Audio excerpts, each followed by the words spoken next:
Tu te réveilles au beau milieu de la nuit dans ta chambre douillette éclairée à la bougie, dans un paisible village du sud de la France.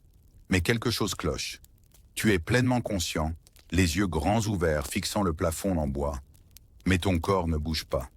Pas un doigt. Même pas ta langue pour crier.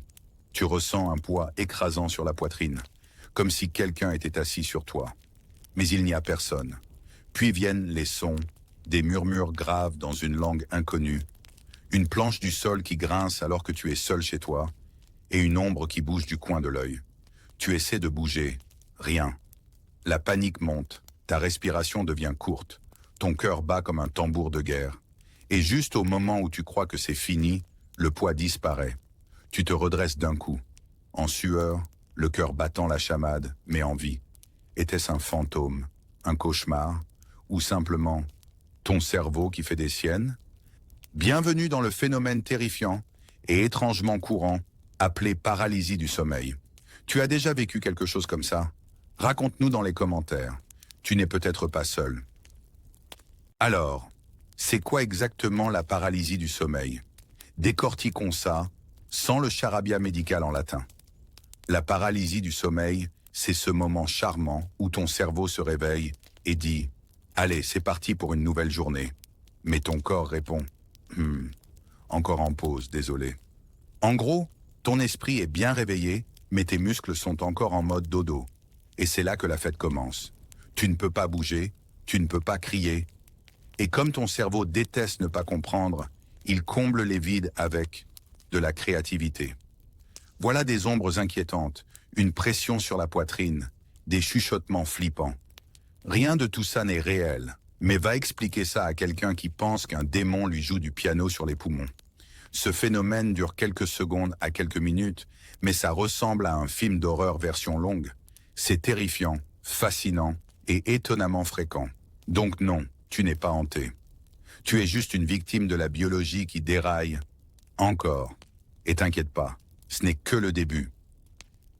Parlons des symptômes, parce qu'une bonne expérience d'horreur sans checklist, c'est trop mainstream.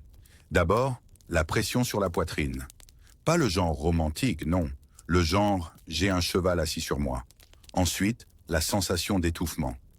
Sympa. C'est comme si un fantôme invisible te serrait la gorge, en ayant zappé le leg day, mais étant accro au crossfit.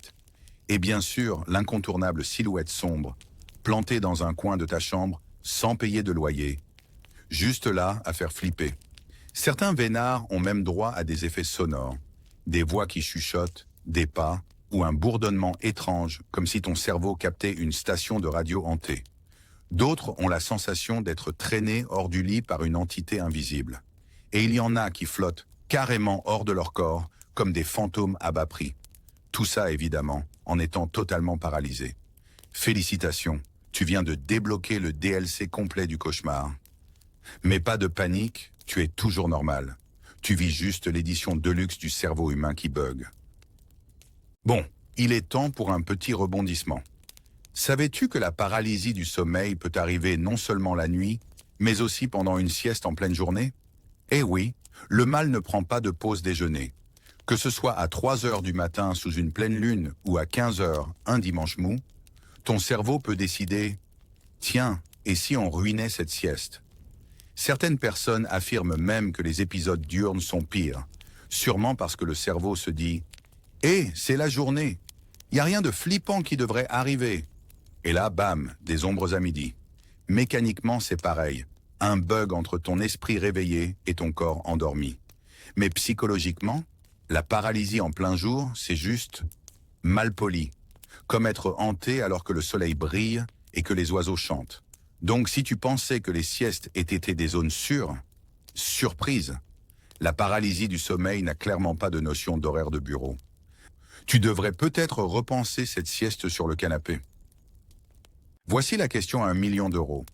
Qu'est-ce que la paralysie du sommeil, au fond? Un bug bizarre du cerveau? Un petit bug psychologique? Ou quelque chose de complètement différent? Parce qu'on va pas se mentir.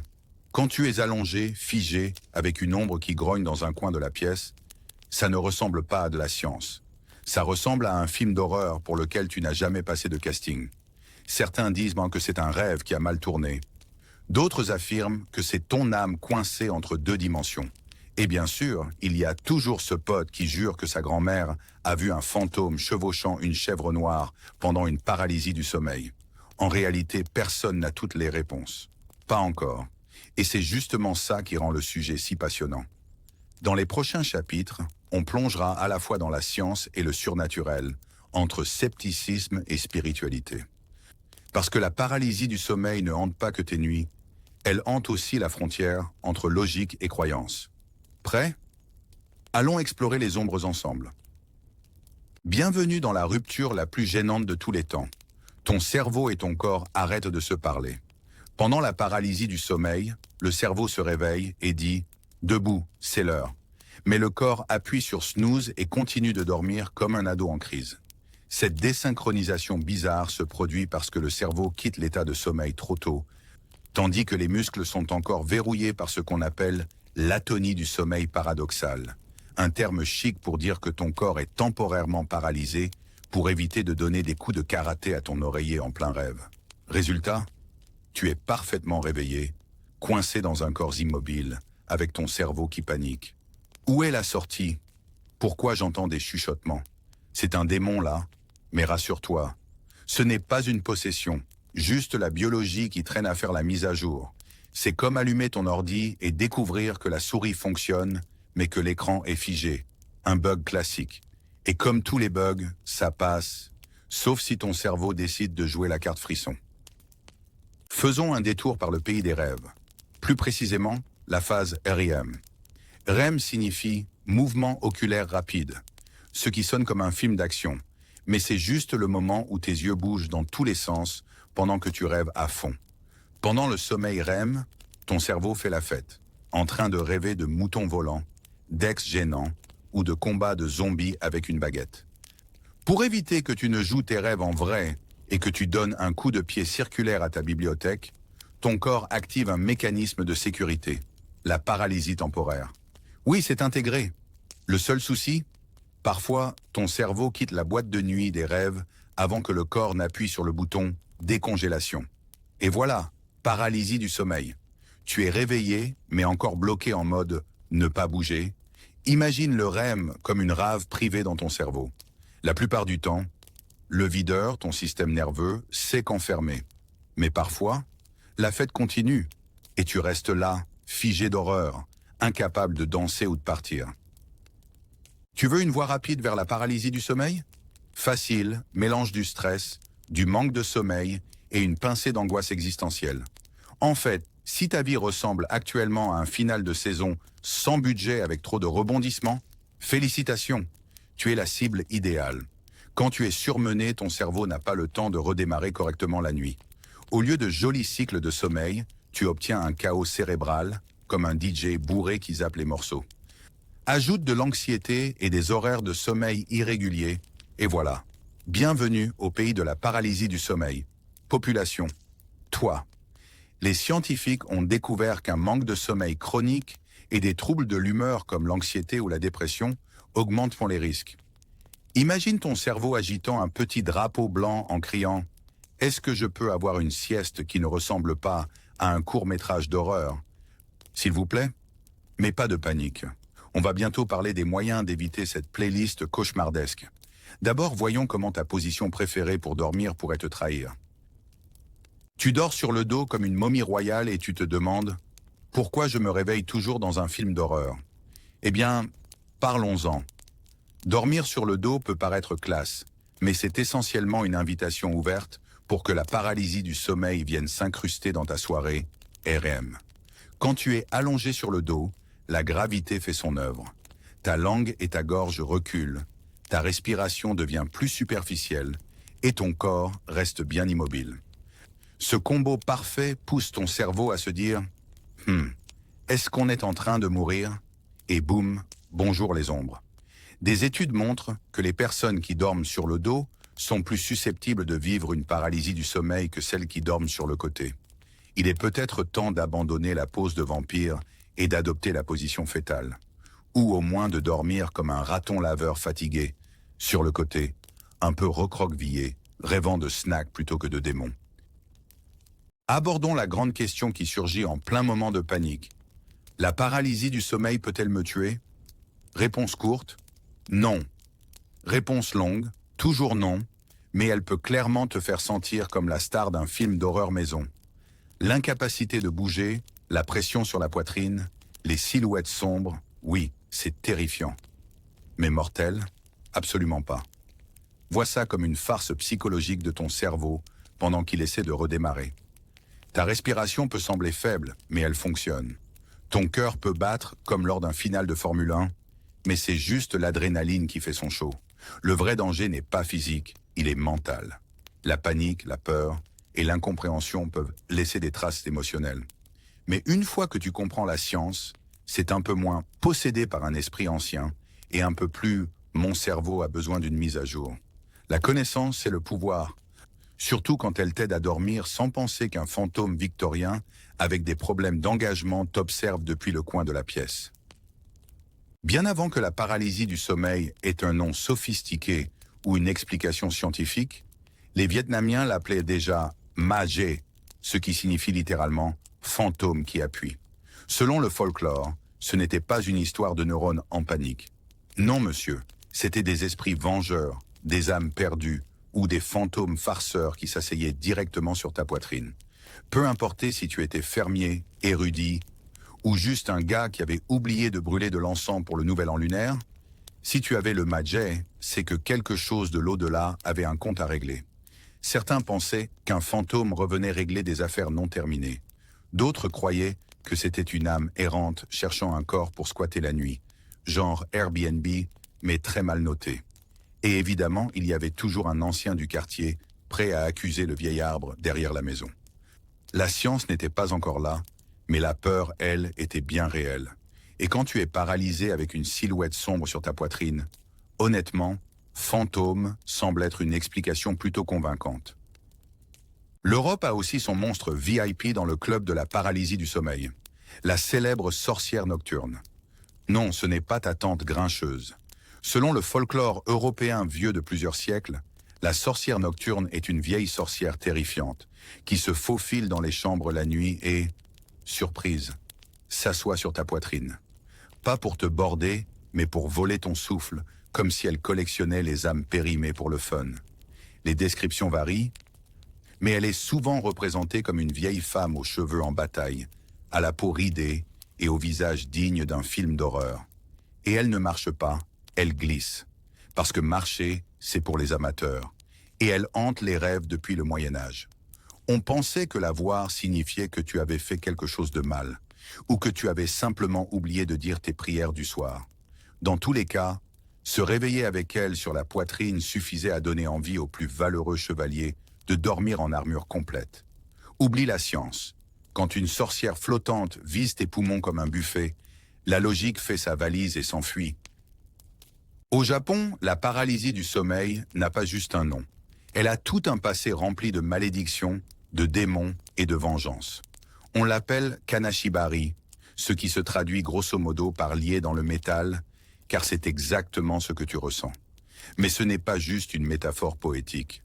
Dans le folklore japonais, le Kanashibari est souvent lié à des esprits avec des affaires inachevées, des fantômes en colère ou même des malédictions sombres lancées par quelqu'un avec une rancune et trop de temps libre. Tu n'as pas nettoyé le sanctuaire? Bam, Kanashibari. Tu t'es moqué de la poupée hantée de ton pote?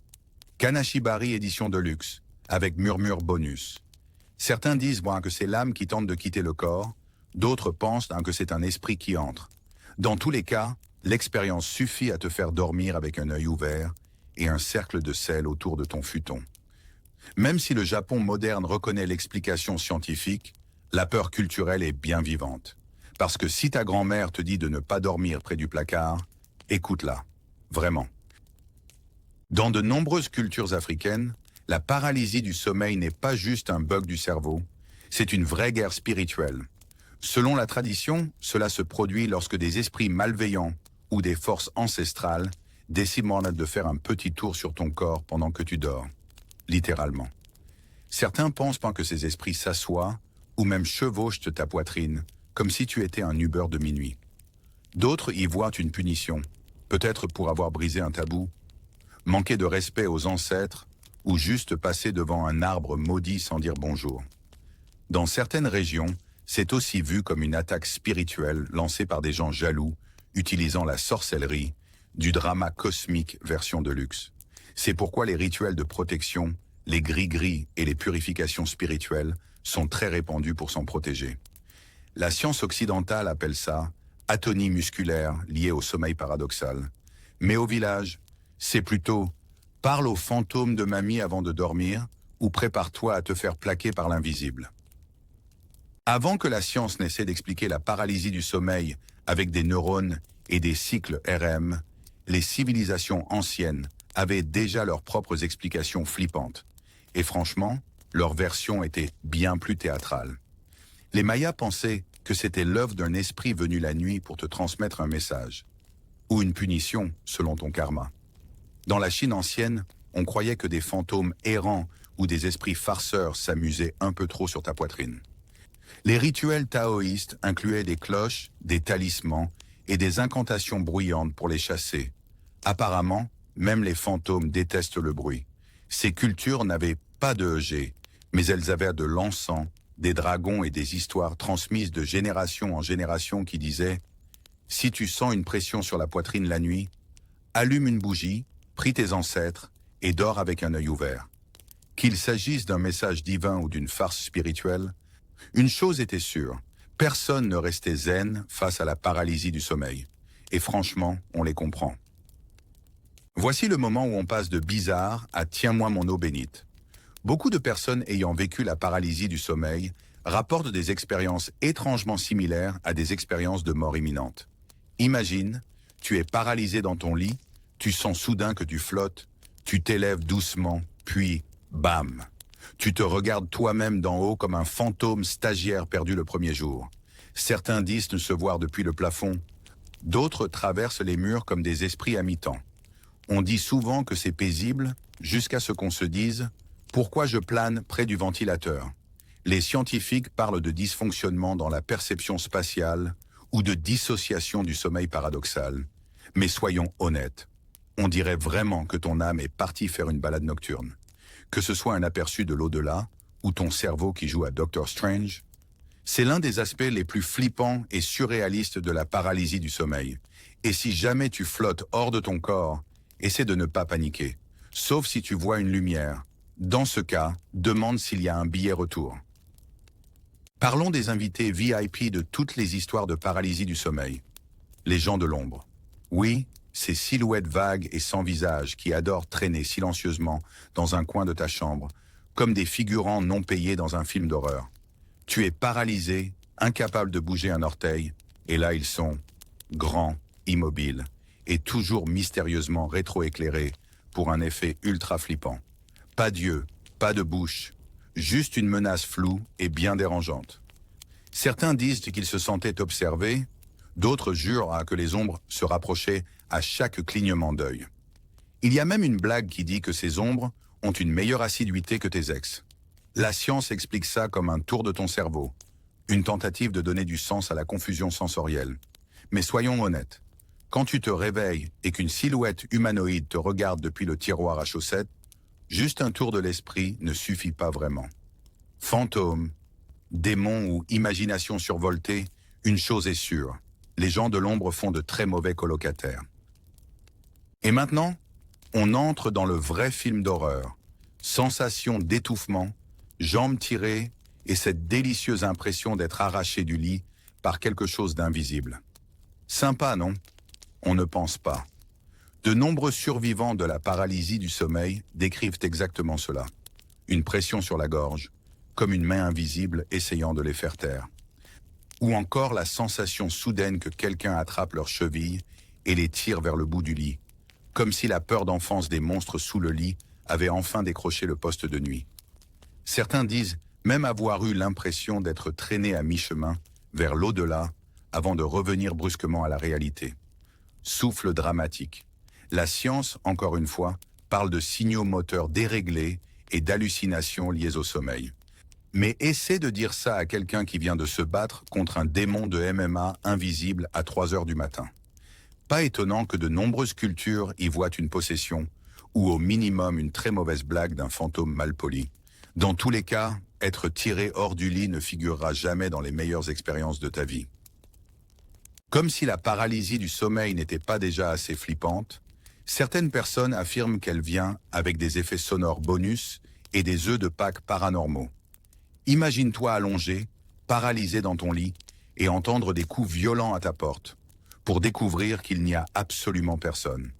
Ou alors un verre qui tombe soudainement de l'étagère, comme si un fantôme grincheux l'avait poussé. Et n'oublions pas les animaux de compagnie, les chats qui crachent dans les coins vides, les chiens qui aboient dans le vide ou, pire, fixent un mur comme s'ils regardaient la finale d'un télécrochet spectral. Ces événements étranges accompagnent souvent les épisodes de paralysie du sommeil, donnant l'impression que ce n'est pas juste un bug du cerveau, mais plutôt qu'un invité du monde des esprits a décidé de squatter chez toi. Certains parlent de simples coïncidences, d'autres pensent à un changement d'énergie lorsque les dimensions se superposent. Dans tous les cas, si ton chien se met à grogner vers ton placard juste après un cauchemar avec un démon ténébreux, ne va pas vérifier, fais le mort, logique anti-esprit. L'un des thèmes les plus flippants qui revient dans les récits de paralysie du sommeil, l'observateur sans visage. Les victimes racontent souvent se réveiller, incapables de bouger, tout en sentant qu'elles ne sont pas seules. Une silhouette se tient au pied du lit ou dans un coin de la pièce. Pas un monstre, pas un fantôme. Pire, une ombre humanoïde, sans visage. Pas d'yeux, pas de bouche, juste un vide dérangeant. Et pourtant, elles sentent son regard. Qui les observe? Les juges peut-être? Certains disent donc que l'entité s'approche, comme pour mieux voir. Mais quand on essaie de crier, silence. Cligner des yeux, inutile. Et puis elle disparaît, comme une pub pop-up de panique existentielle. Beaucoup pensent que cette figure représente un archétype ancien de la peur. D'autres croient que c'est un esprit. Et certains suppriment carrément leur sommeil après ça.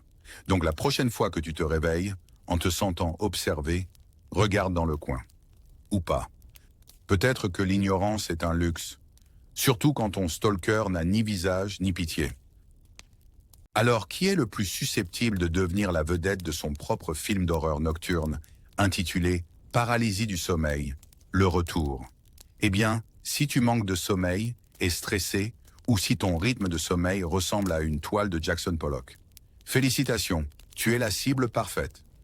Des études ont montré que les personnes ayant un sommeil irrégulier, une anxiété chronique ou des antécédents de troubles du sommeil sont plus sujettes à la paralysie du sommeil. En gros, si ton cerveau tourne à l'espresso et au chaos, il peut oublier de dire à ton corps « Hey, debout, tout le monde !» Résultat, ton corps reste en mode sieste pendant que ton cerveau lance une rave psychédélique avec hallucinations et crises existentielles. Et si tu ajoutes un petit burn-out émotionnel ou un excès de suranalyse, tu passes direct au mode cauchemar premium. Alors la prochaine fois que quelqu'un se vante d'avoir enchaîné 3 nuits blanches, rappelle-lui gentiment.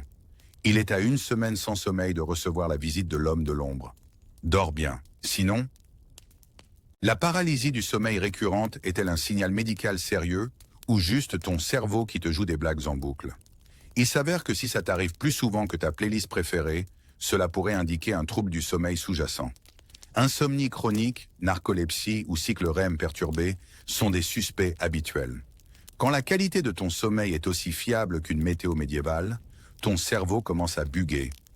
Il dit « réveille-toi », mais oublie d'appuyer sur le bouton « bouge ton corps ». Plus le cycle se répète, plus ton corps commence à considérer le coucher comme une visite de manoir hanté, tendu, alerte et prêt à recevoir une poignée de main spectrale. Les experts recommandent de vérifier ton hygiène de sommeil et si ça continue, de consulter un spécialiste. De préférence, un qui ne réagit pas à « j'ai vu une ombre en sortant un crucifix ». En bref, une paralysie du sommeil fréquente n'est pas juste flippante. C'est ton cerveau qui crie « répare mon heure du dodo, s'il te plaît ».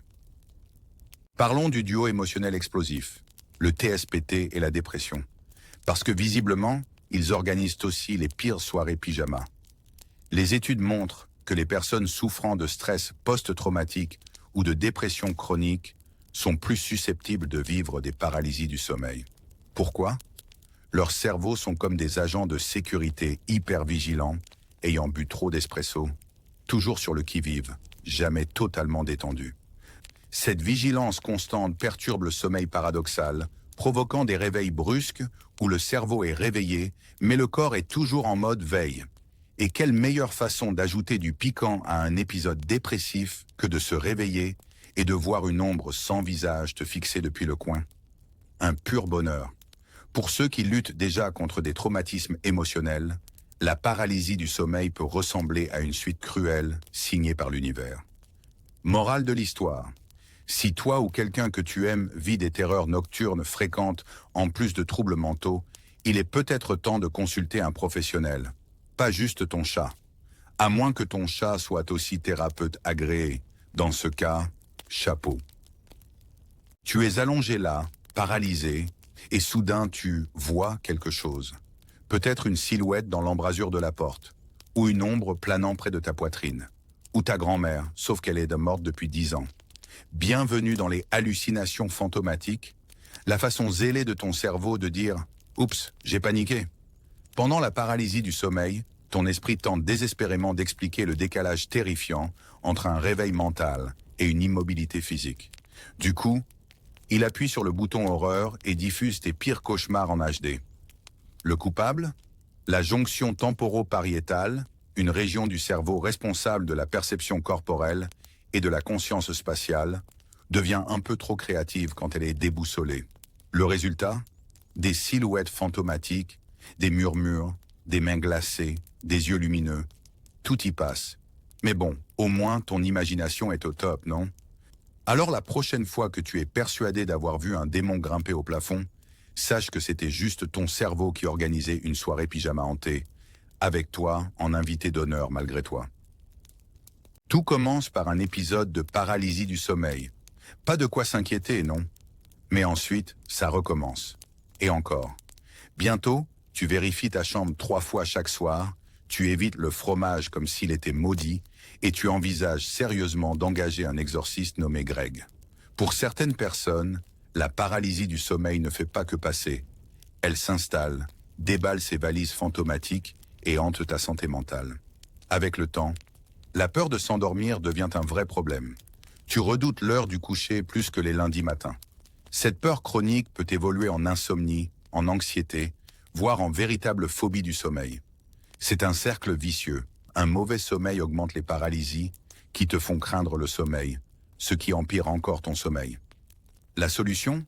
Compréhension, éducation, et peut-être un peu de thérapie avec quelqu'un qui ne te juge pas quand tu dis « Je crois que mon matelas me déteste ». La paralysie du sommeil ne doit pas devenir ta série d'horreurs nocturnes.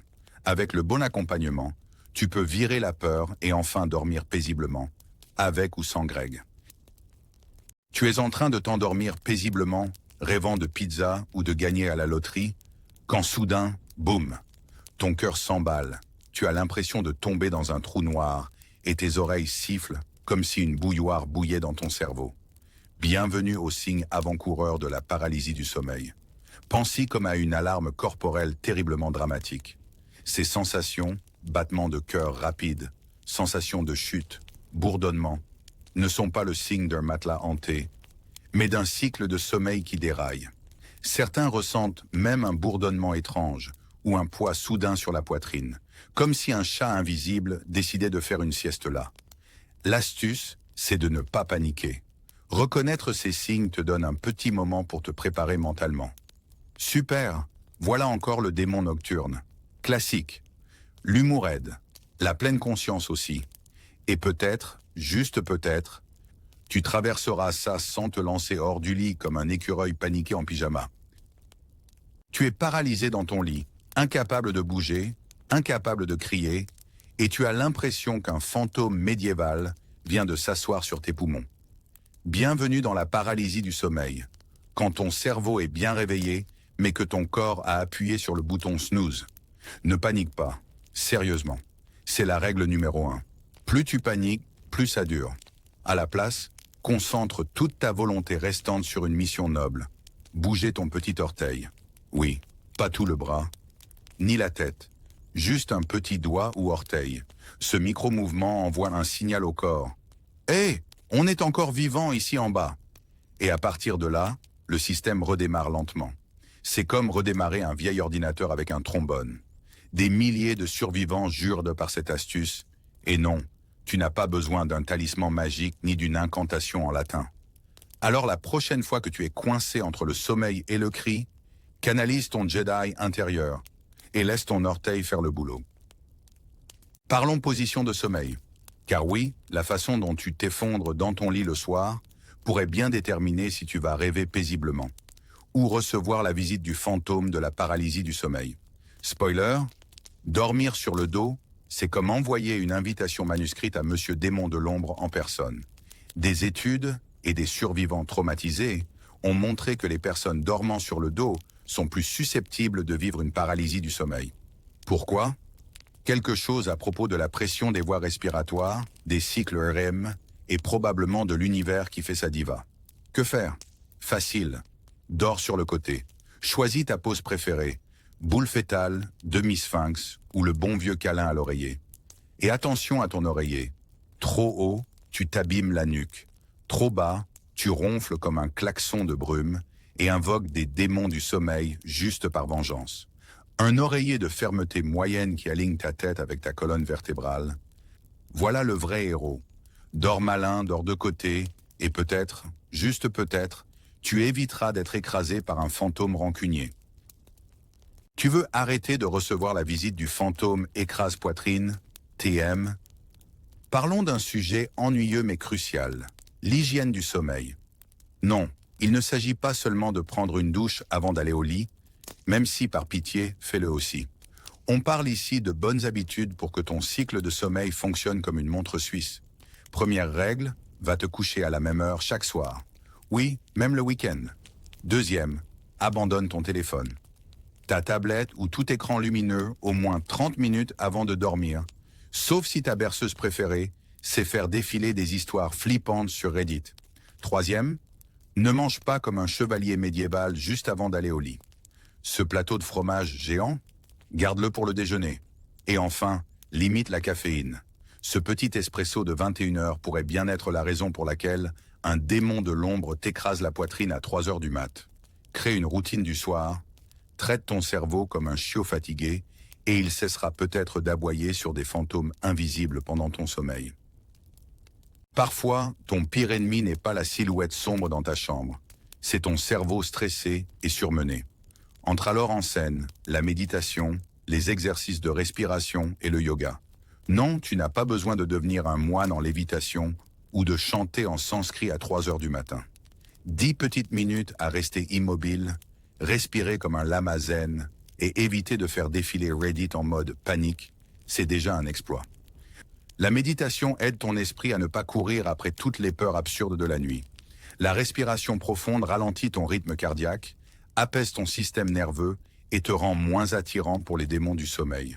Et le yoga, c'est comme dire poliment à ton cerveau « Hey, détends-toi », tout en t'étirant. En bonus, tu deviens assez souple pour botter les monstres imaginaires sous le lit. Alors, la prochaine fois que tu te prépares à dormir, troque-le un épisode de plus contre un tapis de yoga et quelques respirations. Ton toi du futur et ton sommeil te remercieront. Pendant près de 10 ans, Henrik, un graphiste d'Oslo, redoutait l'heure du coucher plus encore que les lundis. Chaque nuit, comme une horloge, il se retrouvait paralysé, les yeux grands ouverts, incapable de bouger, tandis qu'une silhouette sombre planait au-dessus de lui. Au début, il a blâmé le stress, puis son voisin du dessus bruyant, puis une malédiction familiale peut-être. Mais rien ne changeait, jusqu'à une nuit blanche où la curiosité prit le dessus sur la peur et il commença à enquêter. Il dévora des articles, rejoignit des forums en ligne, regarda même des conférences universitaires avec des sous-titres. C'est là que le déclic arriva. Ça s'appelle la paralysie du sommeil. Pas des démons, pas des ancêtres vengeurs, juste un bug du cerveau entre le sommeil paradoxal et le réveil. Avec cette prise de conscience, quelque chose changea. La fois suivante, il ne paniqua pas. Il se murmura mentalement. « Détends-toi, Henrik, c'est de la science. » Ce n'était pas un remède miracle, mais pour la première fois depuis des années, il avait l'impression d'avoir une lampe torche dans le noir. Comprendre le mécanisme fut la première étape vers la reprise du contrôle. Lucia, une barista de 28 ans de Florence, était convaincue d'être maudite. Chaque semaine, comme une série d'horreurs Netflix, elle se réveillait figée, les yeux écarquillés de terreur, avec une silhouette sombre au pied de son lit. Sa première étape, une guérisseuse locale qui agitait de la sauge dans son appartement, comme si elle participait à une émission de cuisine, version exorcisme. Puis vinrent les cercles de sel, les cristaux protecteurs, et même un talisman fait maison avec de l'ail et des pétales de rose ne posait pas de questions. Mais les apparitions continuaient. Désespérée et épuisée, elle finit par consulter un psychiatre. En 5 minutes, le diagnostic était clair. Paralysie du sommeil liée à l'anxiété et à un rythme de sommeil irrégulier. Pas de démon, pas de malédiction, juste un système nerveux surmené. Lucia commença une thérapie, régula son sommeil et reprit lentement possession de ses nuits. En y repensant, elle plaisante. Finalement, je n'avais pas besoin d'eau bénite, juste de mélatonine et d'un meilleur matelas. Chaque nuit à 3h17 du matin, Thomas, un étudiant en architecture introverti à Prague, était arraché de son sommeil par le même cauchemar. Un escalier qui s'effondre, des portes rouges à l'infini, un murmure qui appelait son nom à l'envers.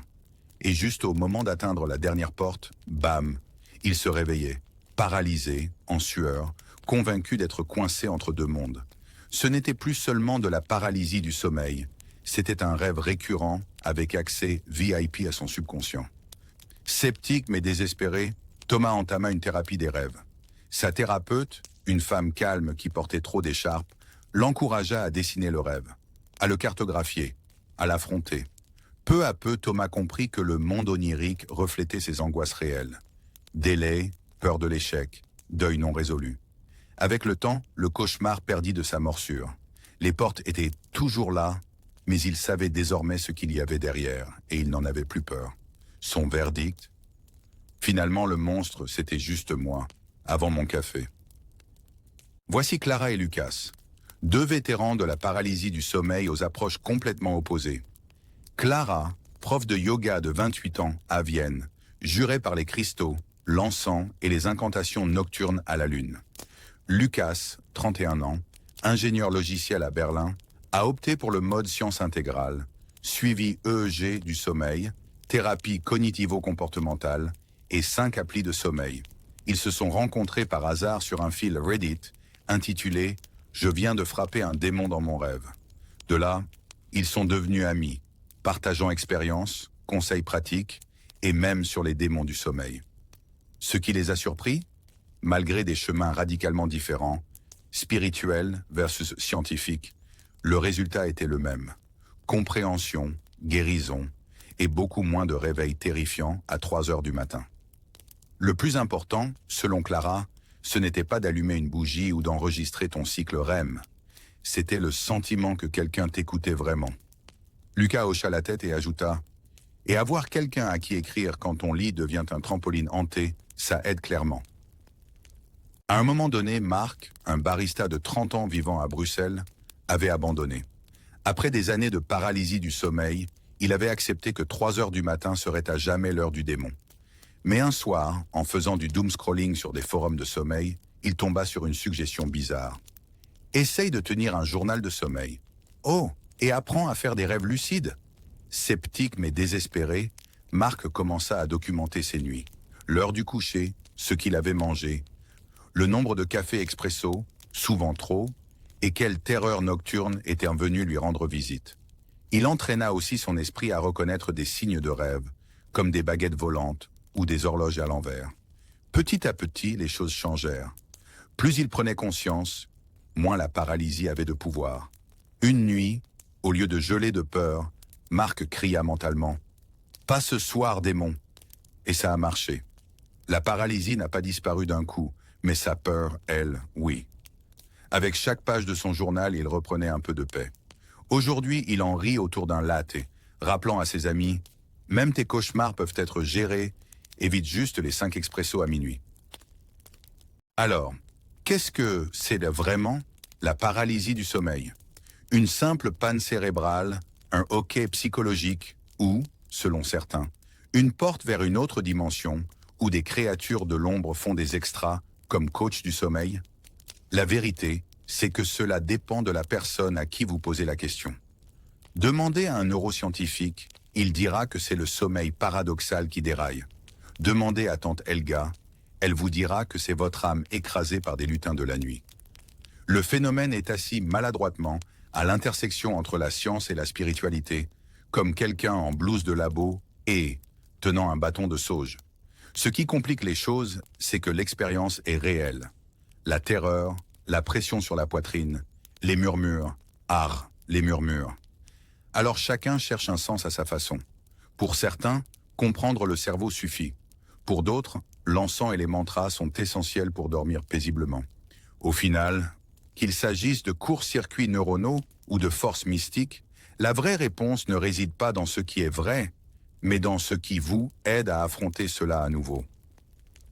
Et si la paralysie du sommeil n'était pas seulement quelque chose à craindre, mais quelque chose à maîtriser? Bienvenue dans l'étrange intersection entre paralysie du sommeil et rêve lucide.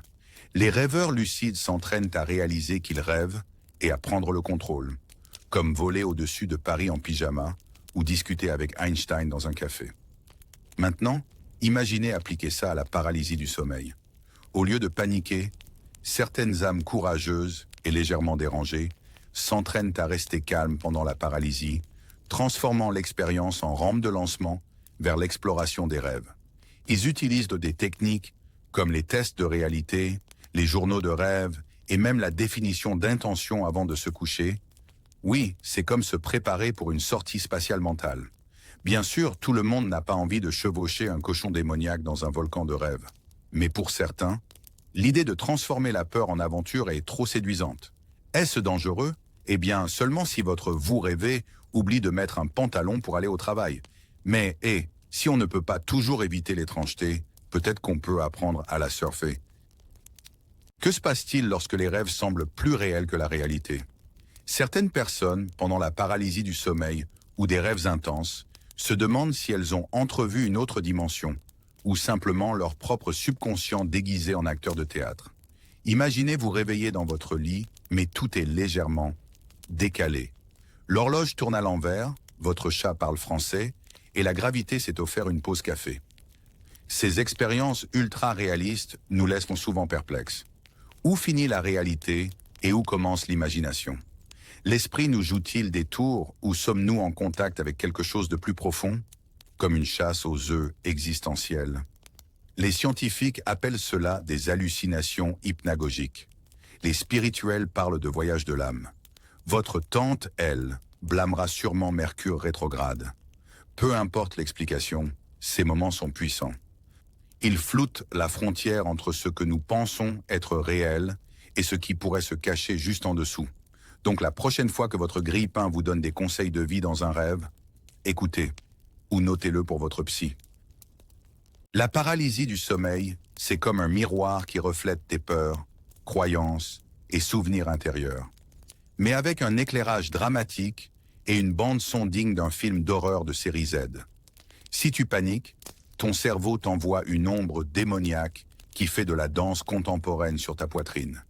Mais si tu restes calme, cette ombre pourrait bien disparaître dans le mur comme une mauvaise idée.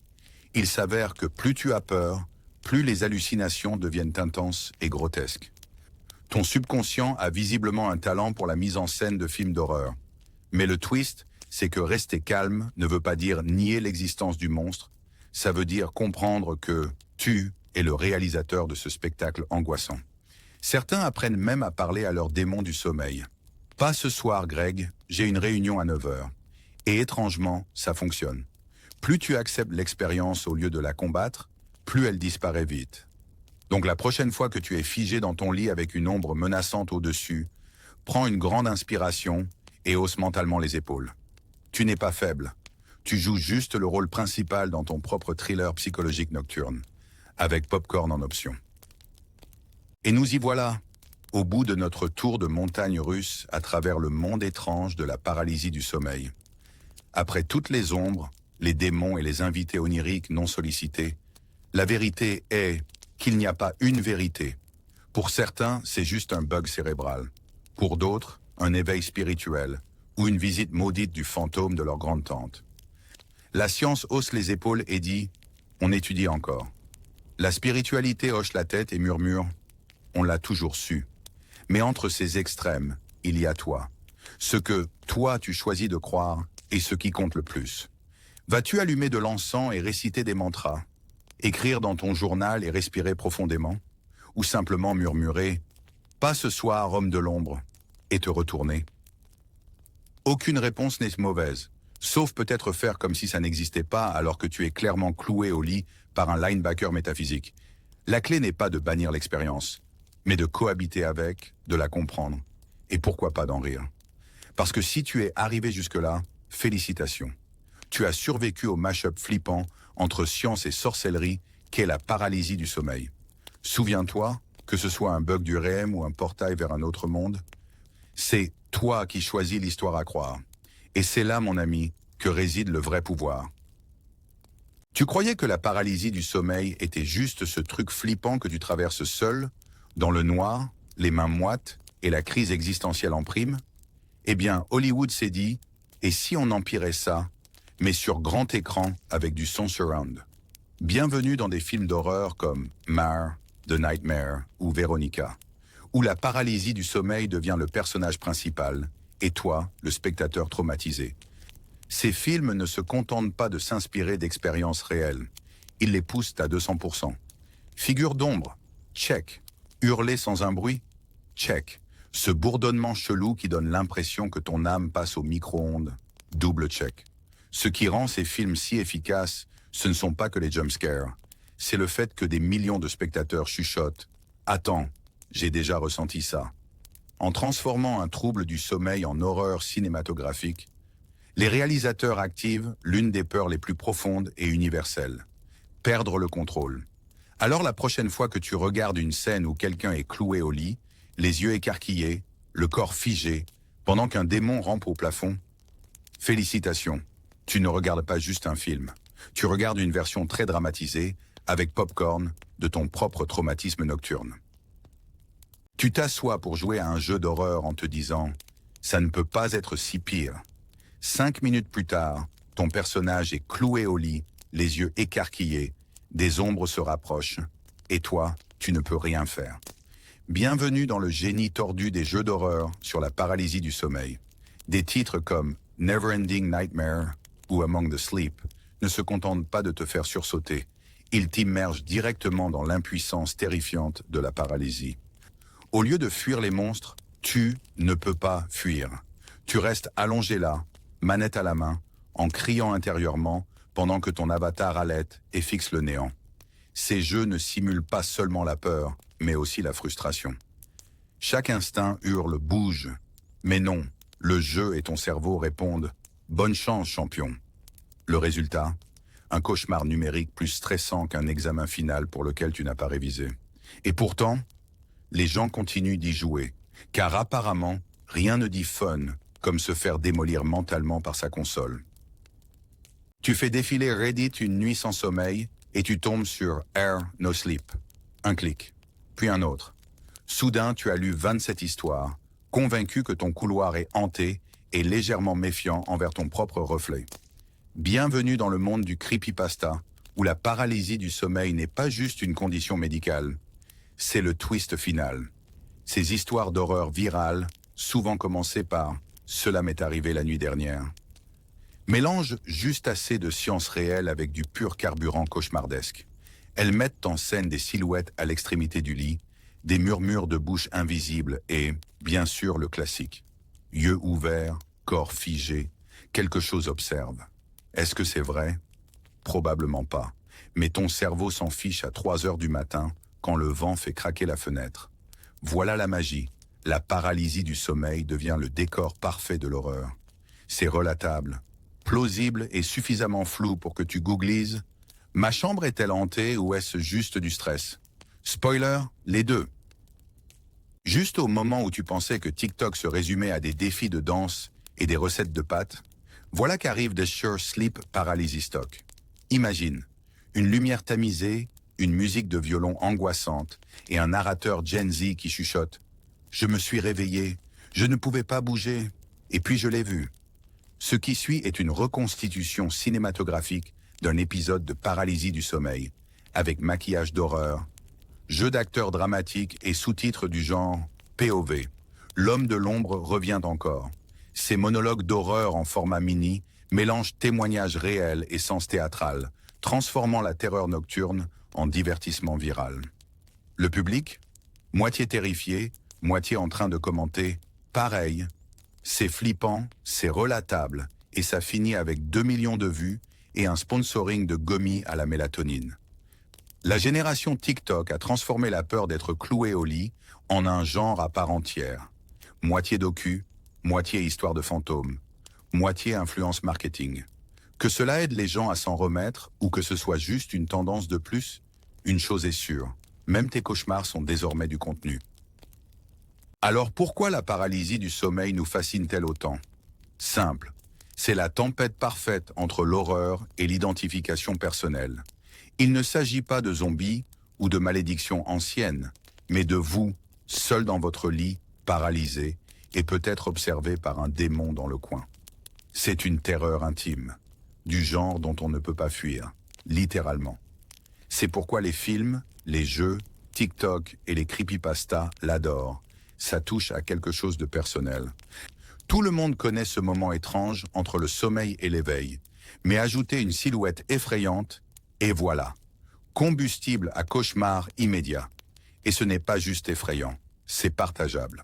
Vous pouvez le poster, commenter pareil, et soudainement, une expérience terrifiante devient un moment de connexion.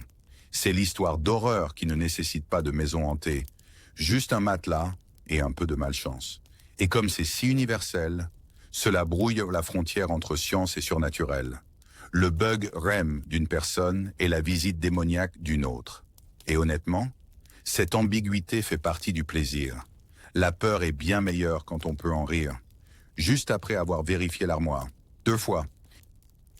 Voici un fait réconfortant pour commencer. Plus d'un tiers de la population mondiale a déjà vécu au moins une fois la paralysie du sommeil. Ce n'est pas une secte, c'est une foule. Cela signifie que si tu t'es déjà réveillé incapable de bouger, avec la sensation qu'un truc te regarde dans l'ombre. Félicitations, tu fais partie d'un club étonnamment grand et prestigieux de héros involontaires d'histoires d'horreur. Le meilleur? Tu n'es pas seul. Sérieusement, si la paralysie du sommeil avait un fan club, il serait plus grand que la plupart des groupes de pop. Ce phénomène est si courant qu'il dépasse les frontières, les cultures et les rituels du coucher. Que tu sois étudiant à Berlin, boulanger à Rome ou oiseau de nuit à Prague, il y a de fortes chances que toi ou quelqu'un que tu connais ait été visité par le démon de la paralysie du sommeil. Mais ne t'en fais pas, ce démon n'a pas de préféré. C'est un intrus égalitaire. Alors la prochaine fois que tu penses que l'univers te cible toi seul, souviens-toi, statistiquement parlant, il hante probablement ton voisin aussi. La souffrance adore la compagnie. Et apparemment, le sommeil paradoxal aussi. La paralysie du sommeil ne te tue pas. Mais bon sang, elle sait comment appuyer sur tes peurs les plus primaires. C'est comme si ton cerveau disait « Quelle est la chose la plus flippante que je peux te balancer pendant que tu es totalement impuissant ?» Et bam, te voilà paralysé, invisible, isolé, avec pour seul public cette silhouette dans le coin qui ne fait rien et qui te terrifie plus qu'un contrôle fiscal. Il ne s'agit pas de monstres sous le lit, mais de la peur absolue de perdre le contrôle, d'être coincé dans ton propre corps pendant que ton esprit hurle. Tu veux crier? Bonne chance. Tu veux bouger? C'est mignon. C'est comme être le héros d'un thriller psychologique réalisé par ton système nerveux. Et pourtant, bizarrement, la plupart des gens survivent. Aucun démon n'est venu les chercher. Aucun extraterrestre non plus. Juste un front en sueur, un regard confus vers le plafond et un nouveau respect pour les couvertures. Parce que quand tout ce que tu peux faire, c'est cligner des yeux et respirer, ces deux actions deviennent soudain de vraies performances olympiques. La peur est un maître illusionniste. Elle s'infiltre, te fait croire que tu es impuissant, puis disparaît en te laissant accroché à ton oreiller comme un survivant de guerre. Mais voici le retournement. Une fois que tu commences à comprendre la paralysie du sommeil, elle perd son pouvoir effrayant. Imagine, tu es allongé, paralysé à nouveau, mais au lieu de paniquer, tu te dis « Ah, rebonjour, Bug Netflix de mon système nerveux? Tu commences par la remarquer des schémas. Ça arrive quand tu manques de sommeil, es stressé ou dors sur le dos comme une momie. Tu lis sur les cycles REM, les bugs cerveau-corps, et devine quoi? Le démon dans le coin devient juste une ombre bizarre d'un meuble. En passant de la peur à la curiosité, tu reprends le contrôle. Soudain, ton cerveau n'est plus une maison hantée, mais un laboratoire scientifique, et tu es le chercheur. Plus tu observes, moins tu paniques. Moins tu paniques, plus vite ça passe. Et voilà, cher spectateur, ton super pouvoir. Transformer la terreur en données. Le sommeil n'est pas juste le service de nuit de ton cerveau. C'est une plongée en eau profonde dans ton monde intérieur, où les poissons les plus bizarres nagent librement. Et parfois, la paralysie du sommeil n'est pas un bug, c'est un message. Quand ton corps se fige et que les ombres se rapprochent, ton premier réflexe est la panique. Mais si ce n'était pas une attaque, mais une invitation à écouter. Peut-être que tu carbures depuis trop longtemps, ignores ton stress, refoule tes émotions, zappe tes rêves comme des réunions soporifiques. Et ton cerveau se dit « Hé, il faut qu'on parle !» Ce moment étrange est peut-être ton subconscient qui hurle à travers un mégaphone déguisé en démon. Oui, c'est flippant, mais aussi d'une certaine façon poétique. Le monstre ne vient pas de sous ton lit, il vient de toi. Il demande de l'attention, peut-être un câlin, peut-être une thérapie. Alors la prochaine fois que tu te sens piégé dans ton propre corps, prends une respiration mentale, et demande-toi, quelle partie de moi a besoin d'être entendue ce soir? Parce que dormir, ce n'est pas juste se reposer, c'est se retrouver. Et nous voilà, à la fin de ce voyage étrange, effrayant et étonnamment relatable. Si une nuit, tes membres se changent en pierre, qu'une ombre te chuchote des absurdités à l'oreille et que tu te retrouves coincé dans un film d'horreur, version sommeil, ne panique pas. Enfin, pas trop. Car maintenant, tu sais ce que c'est. Tu as traversé la science, les mythes, la psychologie et même les mèmes sur la paralysie du sommeil. Tu as rencontré le démon du sommeil, ton toi intérieur, et peut-être même tes émotions refoulées déguisées en ballerines fantomatiques. Et devine quoi?